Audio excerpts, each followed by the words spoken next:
Sai Ram, this is the way I meditate early in the morning by around 4 a.m. with all the lamps lit, and you don't have anything else in your mind other than the seeing the spark of this all these lamps. Of course, that I do in the dark, but since I thought I'll take it as a video, I wanted that to be shown in a light. So I just switched off the light and having a very bad cold because in Tamil Nadu we can see all the climates in one day. Morning it is cold, afternoon it's very hot, evening it is breezy, and night it is again cold. So it's and dusty. So anyway, this habit of getting up at 4 o'clock, I got it from my Narayana Thatha. I have never seen my Tata and my Avadapati going to temples, though they stayed in the Agraharam of Avanavanchery. But I have always seen them worshipping God in their house, in the puja room. And Indalayapar is the family deity, or you call it as the Kudumba Devata or Paradevata or Kuladevam, whatever way each people put it differently. Tata always did the puja at home. I remember him going to the small pond near the Indalayapar Kovil, the temple, I mean. And he used to have a nice dip, have a nice wash his dhotis, put it on his shoulders. And as a child, I used to go behind him and he used to hold me in one hand and make me sit in that kadavagal, padi. He used to make me sit in there and, I'll be watching him doing all these things, finish his bath, wash his clothes, and then, climb up the stairs, climb up the steps slowly because it'll be very slippery those days. And then he'll hold me in one hand and then he'll walk towards Indalepa Kovil, stand outside. He doesn't even enter, stand outside and just chant only, Indalepa Kapat. That's all. That was his implicit faith towards Indalepan.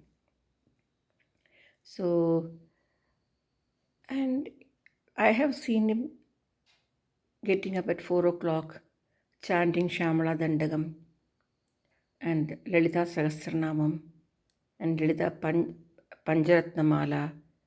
All those things he would have finished chanting while drawing water from the well.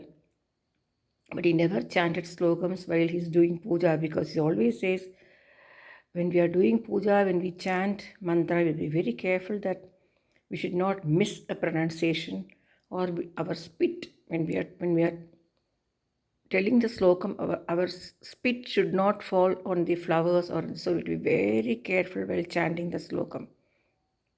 So he always used to say, Manasika Aradhana.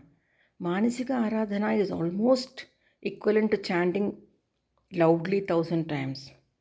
So it was all taught by Tata at my tender age of just, I think I must be at least 8, from 8 to 10, 11, 12, I have seen constantly. I've been going to Avanavanchery Agraharam during my school vacations. Being a girl child, I was sent very early, to this because I don't know whether my mother thought that she cannot manage the 3 kids together or whatever it is. She used to send me with Arir Mama, my maternal uncle, whenever he is in Trivandrum, and he'll take me by bus, and from bus we have only up to Attingal the bus will come. So from Attingal we have to walk through paddy fields to reach my Tata's place. I'm just reliving all those childhood memories, and thanks to my Narayana Thatha for having installed this good habits of getting up at 4 o'clock. And even if as children we had little bit of fever or some kind of small, those days no ailments for kids because we all ate good food, chemical free food.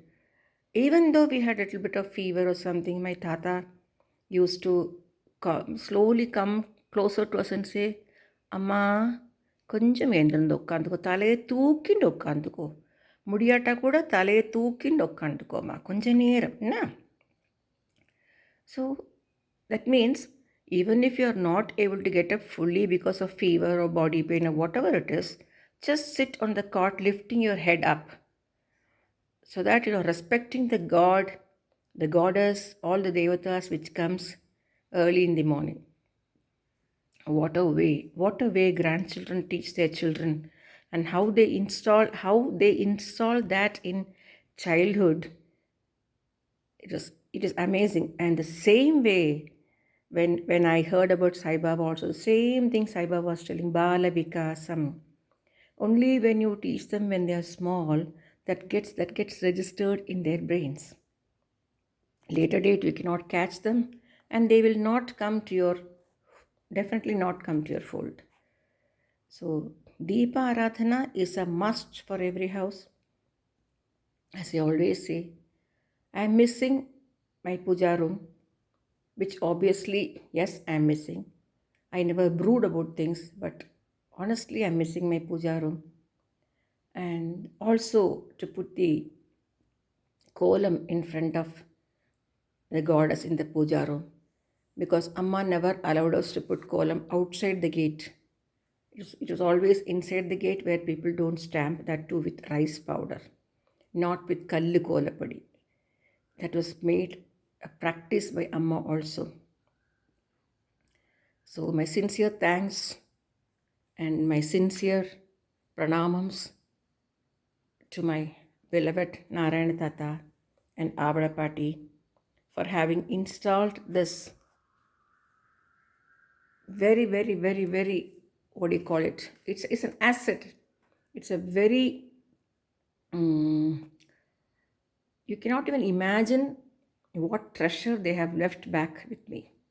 This is the biggest treasure, with all my turmoils and turbulence and troubles and mishaps and so many happenings in my life, which is my karma.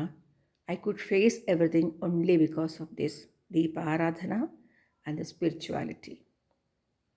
See you again, once again, with one more Vibes of Sai in the next episode. Thank you.